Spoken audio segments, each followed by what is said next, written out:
Welcome to Infringe at Your Own Risk.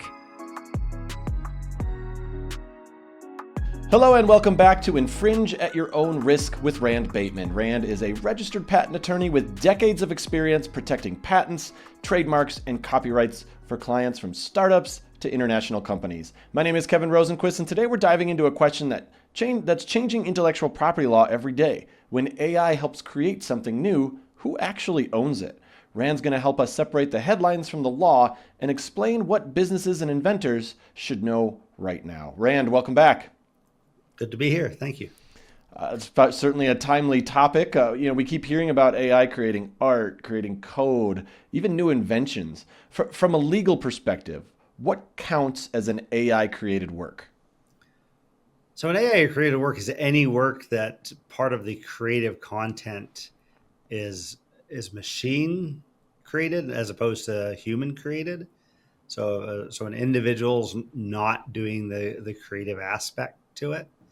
But you can have AI assisted works where a person is actually the creator. And we're kind of in this gray area right now. Is that, unfortunately, technology now happens faster than law does. Mm-hmm. And the way we establish law is a long process where a case goes to a district court, and it goes to an appellate court, then potentially the Supreme Court, and it goes back and forth several times and in different parts of the country to different courts until we kind of get an idea of, this is what the law should be.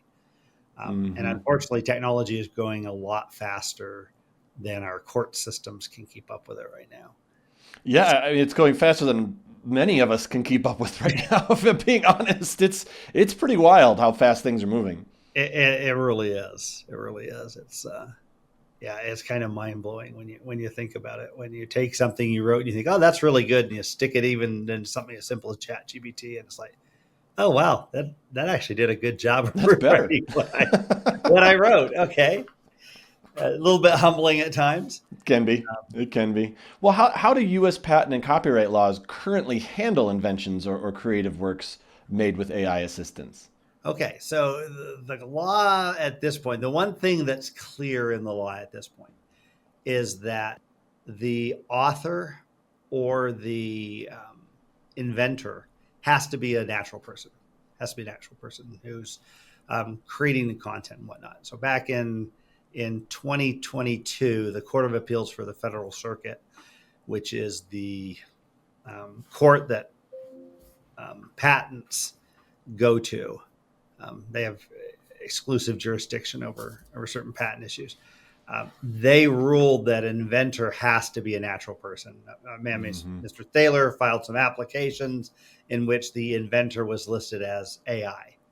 And the court said, no, that doesn't count. You have to have an actual person as the inventor. And the same thing holds true in copyright law. You have to have an actual person who has overseen the creative content involved in the copyrighted material. I mean, I suppose technically there's always a human involved to some degree with these things, right? I mean, somebody's punching in the stuff into AI systems to get them to generate these ideas or creative works or whatever, right? Yes, and that's ultimately, I think, where it's going to come down. The irony is an awful lot of times we jump into a new frontier like this, but the old rules still kind of apply, right? The person who is actually putting pen to paper or paintbrush to canvas or who's typing isn't necessarily the author of a work. For example, if I dictate a book and my secretary types it, I'm the copyright owner. She's not, because all she was doing is acting as the scribe for that content. Same thing would go, for example, in an animation studio, right? The individual animators usually aren't. Those are all works made for hire or whatnot that all coalesce in the animation company's copyright in that work. And so really the questions, I think, ultimately is going to be, is what contribution did the human make to the process? Because I can hop on one of these programs. And in fact, I think the image that's behind this is an AI generated image of a courtroom. Okay. And if I just say, I want a courtroom, give me a stance of a courtroom. I want wood paneling and this or that. That's probably not enough that I would be an author of it. But you see some works done in AI where the person has put in an enormous amount of instruction as to what they want. And when that happens, I think you're going to get findings that that person is the copyright holder, that AI was effectively just acting as the scribe for them. And so they are the creator of that work. And I think that's where we're headed, which is consistent with the way copyright law has been done in the past. Same thing with inventorship. If I have an invention, I come up with this concept, we can make this device. And if we add this part to this part, we'll get this result. I may not be the one who actually builds it, right? I may not even be capable of building it. But if I go out and hire a welder and an electrician and a plumber, and they pull together this device and it works the way I said it was going to work, I'm the inventor, even though I'm not the one who physically created the model. And so I think that's where AI is going to basically be headed. Did the human put in substantial creative effort to accomplish the end? Is basically AI bringing into reality their vision, or are they just saying, yeah, give me something and AI's pulling together all the creativity? I think that's where we're going with it. So we'll see. I may be wrong, at the rate things are changing, and even the courts are changing, something that was good law now is bad law 5 years from now. But I think that's where we'll probably end up. It's the only logical way to do it, right? If an AI is completely creating it, then no humans created it. But if the human is giving substantial direction to the processor that's creating the ultimate, then I think that's where we're going to be. How should companies handle ownership when employees or contractors use AI tools as part of their work? Companies really need to think this through carefully on several different levels. If your employees are using AI, you need to document what contribution your employees are making and what contribution is coming from the AI, so you know whether you have rights in that end product or not. With copyright law, I would probably just default to the assumption that you do if there's substantial input. It's a little bit more challenging with patents. You want to think that through. But the other part of that analysis that needs to go into your agreements with your employees is, what information are they putting into the AI? Because a lot of these are not necessarily confidential systems. And if your employees are putting confidential business information into an AI system, there's a decent argument that they're waiving confidentiality, right? Hate to have your employees start sticking your trade secrets into AIs, and then you go to enforce those trade secrets and somebody says, oh, well, have you ever disclosed any of this information to an artificial intelligence engine not owned by your company? Yeah. Okay. My argument is, Your Honor, they're not keeping it confidential. They've publicly disclosed it. Is that going to be a winning argument? I don't know, but I would rather avoid spending $100,000 in litigation figuring out if that's going to work or not, when you can just make sure that anything that's confidential to your company or that you don't want anyone outside of your company to know doesn't go into an AI engine that doesn't have protections against that information disseminating to others. What's stopping people from, if it's just saying, oh no, AI, I created that, not AI? How would anybody really know? There's going to be a lot of that as well. Yeah. Because you don't know for sure. I mean, you can look at word patterns and Yeah. whatnot.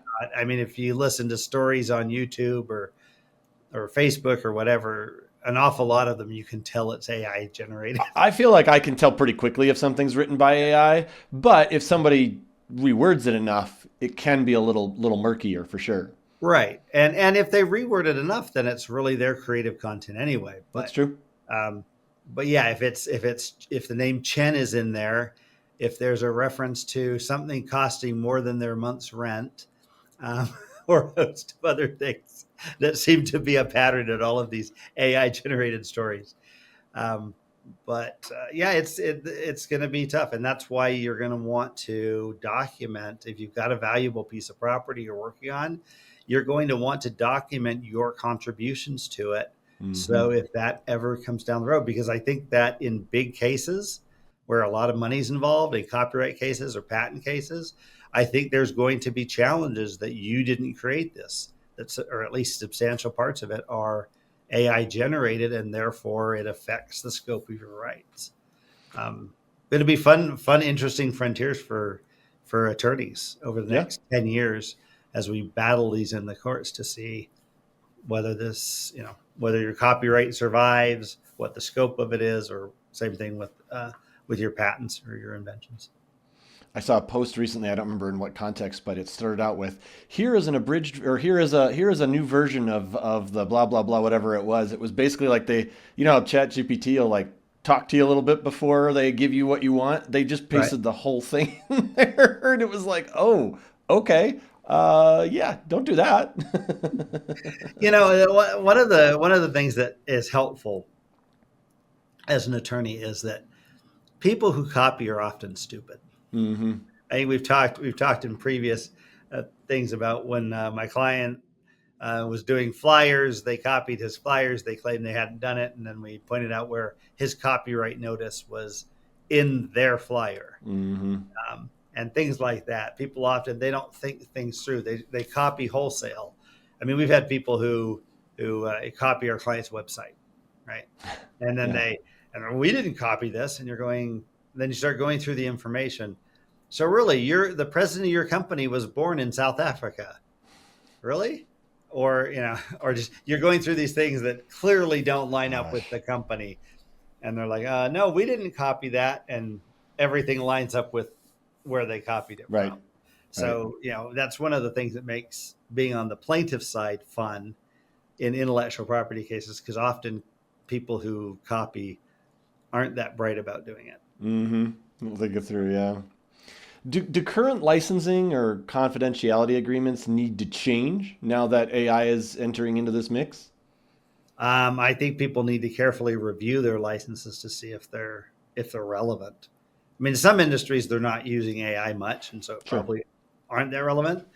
If you're dealing with creative, people, ad agencies, people who are creating creative content for your website, maybe, or people creating creative works, movies, books, music, those need to be addressed, because it can have big effects. If you're paying somebody a bunch of money for a creative piece of music, and then it turns out you have no copyrights because it was really generated by AI,